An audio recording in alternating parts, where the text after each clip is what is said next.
నా పేరు doctor CL Venkatrao. నా సెల్ నంబరు, వాట్సాప్ నంబరు 9848055806 9848055806. నేను గతంలో 7 సంవత్సరాల పాటు మెడికల్ కౌన్సిల్ ఆఫ్ ఇండియా సభ్యుడిగా పనిచేశాను.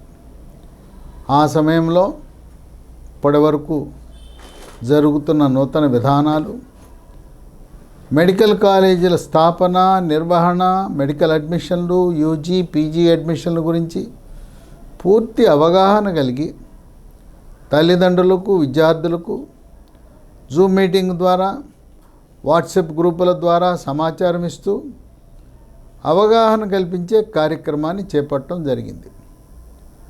ఆనాటి మెడికల్ కౌన్సిల్ ఆఫ్ ఇండియాని పేరు మార్చి నేషనల్ మెడికల్ కమిషన్గా ప్రస్తుతం ఎన్డీఏ ప్రభుత్వం దాన్ని నిర్వహిస్తూ ఉంది.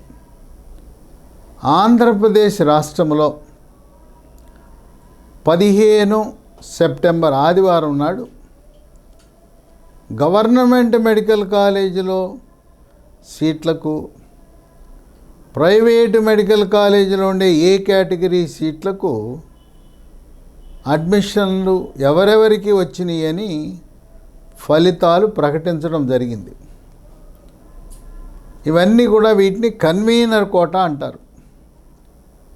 కన్వీనర్ కోటా కింద మొత్తంగా 3879 సీట్లుండగా వాటిలో 3507 సీట్లను భర్తీ చేశారు. ప్రత్యేక కేటగిరీలు ఉన్నాయి. వికలాంగులకు క్యాప్ కోటా, ఎన్సిసి, స్పోర్ట్సు, స్కౌట్సు, వివిధ కేటగిరీల్లో 267 సీట్లు మిగిలినాయి. ఇవి ఎప్పుడు నింపుతారనేది ఇంకా స్పష్టత రాలా. కొన్ని అంశాల్లో కోర్టులో వివాదాలు ఉన్నాయి. బహుశా జనరల్ కేటగిరీలో మాపప్ రౌండ్ అయిన తర్వాత వీరికి సీట్లు కేటాయించే అవకాశం ఉంది. ఇవి ఎవరికి వస్తాయి అనేది చెప్పలేము. దివ్యాంగుల కోటా కింద, వికలాంగుల కోటా కింద 5% సీట్లు ఉండటం వల్ల వారికి 10 లక్షలు దాటినా సీట్ వచ్చే అవకాశం ఉంటుంది. మిగతా వారికి ఎవరికి సీట్ వస్తుంది, ఎవరికి రాదు తెలియదు కనుక ఈ కన్వీనర్ కోటా ఏ కేటగిరీలో సీటు రాకపోతే, మీకు ఆర్థిక వనరులు సహకరిస్తే బి కేటగిరీలో దరఖాస్తు చేసుకుని బి కేటగిరీలో సీటు పొందటం ఉత్తమం. ఎందుకంటే ఈ ప్రత్యేక కేటగిరీలను అడ్మిషన్లు ముగిసే సమయానికి ప్రకటించి అప్పుడు సీటు రాకపోతే 1 సంవత్సర కాలం వృధా అవుతుంది.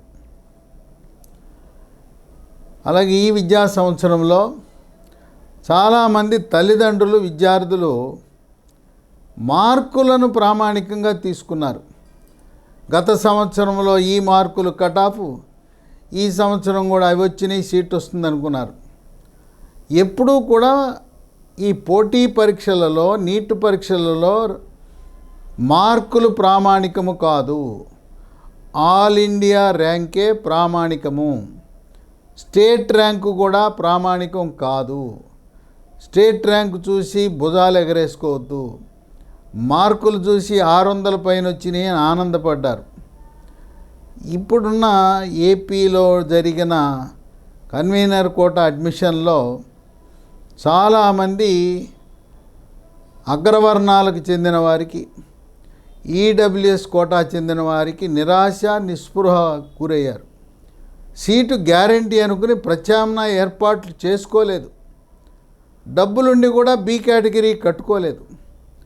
దానివల్ల ఇప్పుడు బి కేటగిరీకి దరఖాస్తు పెట్టుకునే అవకాశం కూడా లేదు.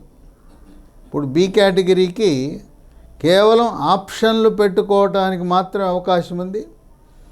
కనుక అగ్రవర్ణాలలో ఎవరైతే గత సంవత్సరంతో పోలిస్తే మంచి మార్కులని మార్కులు ప్రామాణికంగా తీసుకున్నారో వాళ్ళు బి కేటగిరీ అవసరం లేదు, సీటు గ్యారంటీ అని చెప్పి కూర్చున్నారు.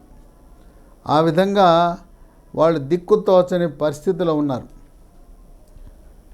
ఇప్పుడు మనం ర్యాంకుల వారీగా చూస్తే ఆంధ్రప్రదేశ్ రాష్ట్రంలో కన్వీనర్ కోటాలో అన్రిజర్వ్డ్ కోటా కింద ఆంధ్ర యూనివర్సిటీలో 53,278 వరకు సీట్ వచ్చింది. ఎస్వి యూనివర్సిటీ ఏరియాలో 60,444 వరకు సీట్ వచ్చింది. ఓపెన్ కేటగిరీలో ఆంధ్ర యూనివర్సిటీ ఏరియాలో 60,647 ర్యాంకు వరకు సీట్ వచ్చింది. ఎస్వి యూనివర్సిటీ ఏరియాలో ఓపెన్ కేటగిరీలో 75,529 వరకు సీట్ వచ్చింది. ఈడబ్ల్యూఎస్ కోటా కింద ఆంధ్ర యూనివర్సిటీ ఏరియాలో 35,617 వరకు, ఎస్వి యూనివర్సిటీ ఏరియాలో 68,959 వరకు సీట్ వచ్చింది. బీసీఏ కేటగిరీలో ఆంధ్ర యూనివర్సిటీ ఏరియాలో 1,14,734 ర్యాంకు వరకు సీట్ వచ్చింది. ఎస్వి యూనివర్సిటీ ఏరియాలో 1,23,454 ర్యాంకు వరకు సీట్ వచ్చింది. బీసీబీ కేటగిరీలో 1,25,578 వరకు సీట్ వచ్చింది. ఎస్వి యూనివర్సిటీ ఏరియాలో 1,29,402 వరకు సీట్ వచ్చింది. బీసీసీ కేటగిరీలో ఆంధ్ర యూనివర్సిటీ ఏరియాలో 1,08,265 వరకు వచ్చింది. ఎస్వి యూనివర్సిటీ ఏరియాలో 1,94,403 వరకు సీట్ వచ్చింది. బీసీడి 84,063 వరకు,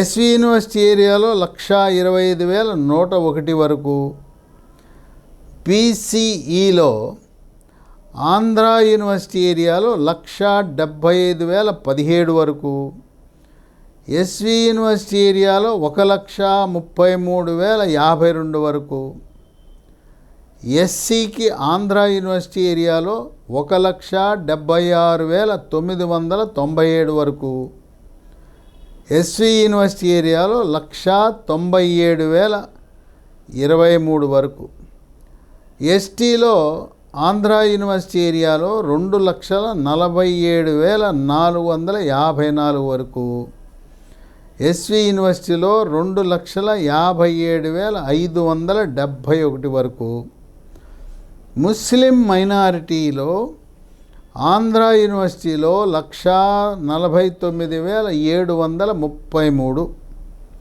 ఎస్వి యూనివర్సిటీలో 1,06,016 వరకు సీట్లు వచ్చినాయి.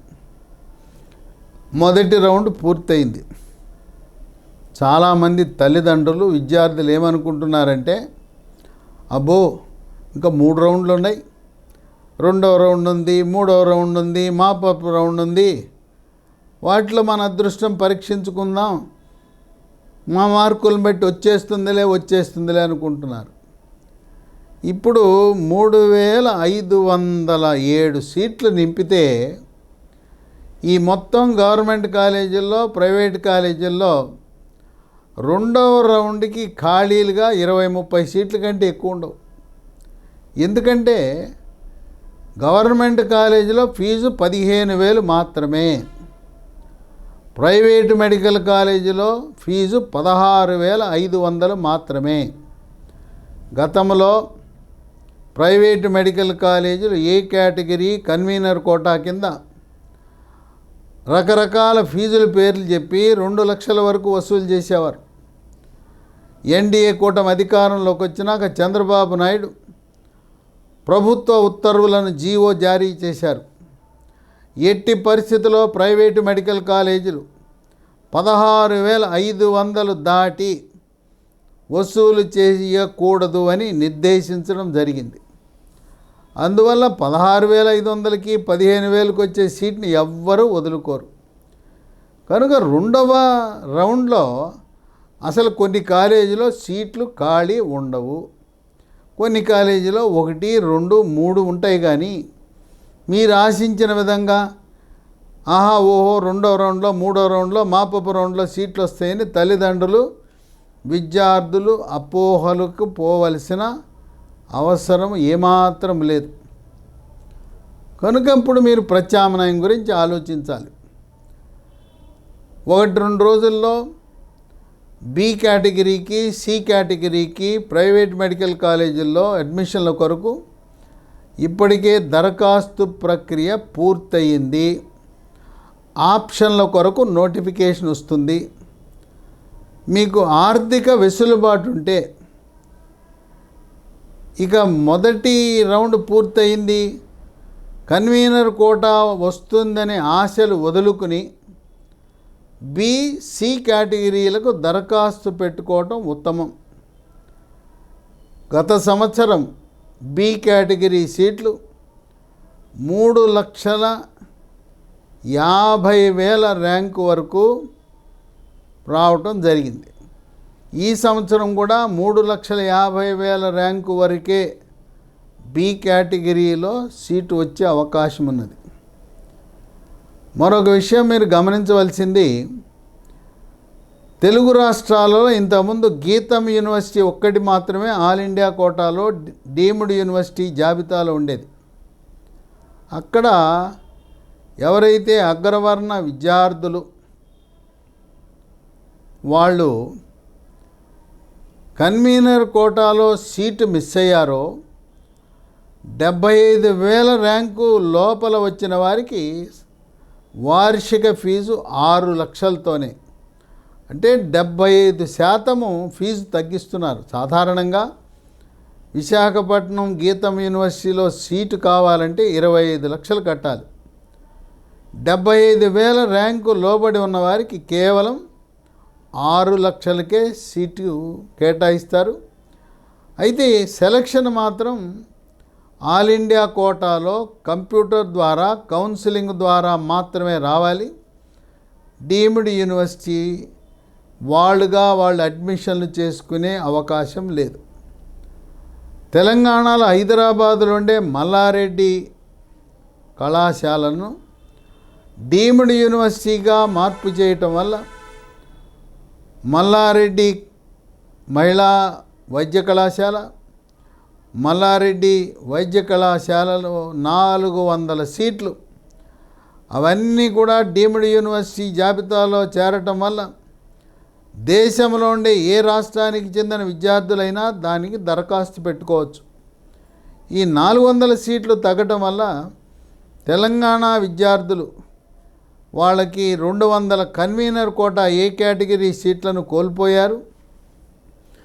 ఆంధ్రప్రదేశ్ రాష్ట్ర విద్యార్థులు కూడా డీమ్డ్ యూనివర్సిటీ కోటా కింద మల్లారెడ్డి యూనివర్సిటీలో వాళ్ళు వార్షిక ఫీజు 18 లక్షలతో సీట్లు కేటాయిస్తున్నారు. హైదరాబాద్లో ఉండే మల్లారెడ్డి యూనివర్సిటీ. ఒకవేళ మీకు ఏదైనా కారణం వల్ల ఎంబీబీఎస్ సీటు రాలా, బి కేటగిరీ, సి కేటగిరీకి డబ్బులు కట్టే పరిస్థితి లేదు, 16 సెప్టెంబర్ నుంచి సోమవారం నుంచి ఆయుష్ ఆల్ ఇండియా కోటా 2వ రౌండ్ దరఖాస్తుల ప్రక్రియ ప్రారంభమైంది. ఈ దరఖాస్తు పెట్టుకుని అక్కడ ఉండే ఆయుర్వేదంలో ఉండే జాతీయ స్థాయిలో ఉండే 6 విద్యాసంస్థలు, ప్రముఖంగా డీమ్డ్ యూనివర్సిటీకి అనుబంధంగా ఉండే 10 కాలేజీలకు వాటికి దరఖాస్తు పెట్టుకుంటే ఎంబీబీఎస్ రానివారు ఆయుర్వేద కోర్సులో భవిష్యత్తు బాగా ఉంటుంది. మీరు గమనించవలసిన విషయం ఏంటంటే, జాతీయ ఆయుర్వేద వైద్య విద్యా సంస్థలలో ఎంబీబీఎస్ సీటును వదులుకొని 70,000 ర్యాంకు వరకు వచ్చిన వారు మాకు ఎంబీబీఎస్ వద్దని ఆయుర్వేదంలో చేరారు. కనుక ఏమాత్రం నిరాశ నిస్పృహకు గురి కాకుండా ఆయుర్వేదంలో చేరటానికి ఏమాత్రం వెనుకంజ వేయద్దు. 16వ తారీఖు నుంచి జరిగే ఆల్ ఇండియా ఈ దరఖాస్తు ప్రక్రియకు మీరు జాతీయ స్థాయిలో ఉండే 6 సంస్థలు, 10 డీమ్డ్ యూనివర్సిటీలు, 10 డీమ్డ్ యూనివర్సిటీలో ఫీజు కట్టాలి. దానికి దరఖాస్తు పెట్టాలంటే 55,000 రూపాయలు, 50,000 రిఫండబుల్ డిపాజిట్, 5,000 ఫీజు.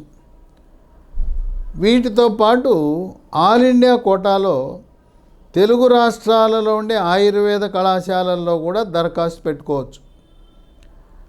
వీటిలో హైదరాబాద్లో ఉండే BRKR ఆయుర్వేద కళాశాల, వరంగల్లో ఉండే AL ఆయుర్వేద కళాశాల, తిరుపతిలో ఉండే శ్రీ వెంకటేశ్వర ఆయుర్వేద కళాశాల, విజయవాడలో ఉండే గవర్నమెంట్ ఆయుర్వేద కళాశాల, ఈ 4టికి కూడా సెకండ్ రౌండ్ ఆల్ ఇండియా కౌన్సిలింగ్లో, ఆయుష్ కౌన్సిలింగ్లో ఆల్ ఇండియా కోటా కింద తెలుగు రాష్ట్ర విద్యార్థులు దరఖాస్తు చేసుకోవచ్చు. అందువల్ల ఒకవేళ ఆయుర్వేదం రాని వాళ్ళు, ఆయుర్వేదం రాకపోతే హోమియోపతి చదవండి.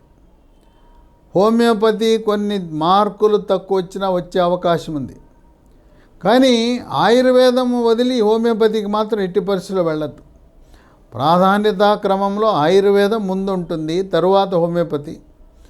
ఈ రెండూ రాలేదు, 10 లక్షలు 11 లక్షల ర్యాంక్ వస్తే న్యాచురోపతి కోర్సులో చేరచ్చు. హైదరాబాదులో బేగంపేటలో న్యాచురోపతి గవర్నమెంట్ మెడికల్ కాలేజ్ ఉంది. అక్కడ నీట్ ఆధారంగా సీట్లు కేటాయిస్తారు. ఆంధ్రప్రదేశ్లో గవర్నమెంట్ న్యాచురోపతి కాలేజీ లేదు. 2 న్యాచురోపతి యోగా ప్రైవేటు కాలేజీలు ఉన్నాయి. ఒకటి గుంటకల్లు, రెండవది బాపట్ల పక్కన PV పాలెంలో 100 సీట్లు. దాంట్లో 50 సీట్లు కన్వీనర్ కోట, ఏ కేటగిరీ, 50 సీట్లు మేనేజ్మెంట్. కనుక ఆంధ్రప్రదేశ్లో నీట్లో అర్హత సాధించని వారు కూడా, నీట్లో ఫెయిల్ అయిన వాళ్ళు కూడా న్యాచురోపతి యోగా డాక్టర్ కోర్స్ చదివే అవకాశం ఉంది. ఆయుర్వేదము, హోమియోపతి, న్యాచురోపతి MBBSతో సమానంగా 4.5 సంవత్సరాల కోర్సు, 1 సంవత్సరం ఇంటర్న్షిప్. MBBSలో బోధించే సబ్జెక్టులన్నీ కూడా ఆయుర్వేదము, హోమియోపతి, న్యాచురోపతిలో బోధిస్తారు. నీట్ అర్హత సాధించని వారు MSET ఆధారంగా ఆడపిల్లలు BSc నర్సింగ్ కోర్సు చదవటం ఉత్తమం. మగపిల్లలు నర్సింగ్ కోర్సులో రాణించరు. వాళ్ళు BSc పారామెడికల్ కోర్సెస్, దీన్నే అలైడ్ హెల్త్ సైన్సెస్ అంటారు, దాంట్లో చేరటం ఉత్తమం. కనుక ఆంధ్రప్రదేశ్ రాష్ట్రంలో ఎవరైతే కన్వీనర్ కోటా సీటు రాలేదో, ఇక 2, 3 మాపప్ రౌండ్, 4వ రౌండ్లో సీటు వచ్చే అవకాశాలు చాలా తక్కువ.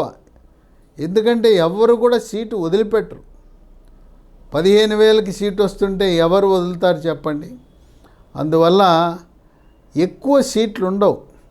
గరిష్టంగా మొత్తం రాష్ట్రం అంతా కలిపితే ఒక 50 సీట్లను 2వ రౌండు, 3వ రౌండు, మాపప్ రౌండ్లో నింపటం అనేది జరుగుతుంది. స్పెషల్ కేటగిరీకి చెందిన వాళ్ళు వస్తుందిలే మా గ్యారంటీ అనుకోకుండా ఆర్థిక వనరులుంటే ప్రత్యామ్నాయంగా B.C కేటగిరీలలో చేరటం ఉత్తమం. ఇంకా మీకేమైనా తల్లిదండ్రులకు, విద్యార్థులకు అనుమానాలుంటే నేను ప్రతిరోజు నిర్వహించే జూమ్ మీటింగ్లో మీరు జాయిన్ అయ్యి మీ అనుమానాలు నివృత్తి చేసుకోవచ్చు. జూమ్ మీటింగ్ లింకు కొరకు నా వాట్సాప్ నంబర్కి ఒక మెసేజ్ పెట్టండి, లింక్ పంపిస్తాను. కనుక సీటు రాని విద్యార్థులు ఏమాత్రం నిరాశ నిస్పృహకు లోను కాకుండా ఎంబీబీఎస్తో సమానంగా కానీ ఎంబీబీఎస్ కంటే కూడా ఒక మెట్టు అధికంగా రాబోయే కాలంలో బంగారు భవిష్యత్తున్న ఆయుర్వేదములో BAMS కోర్సులో చేరటానికి ఏమాత్రం వెనుకంజ వేయవద్దు.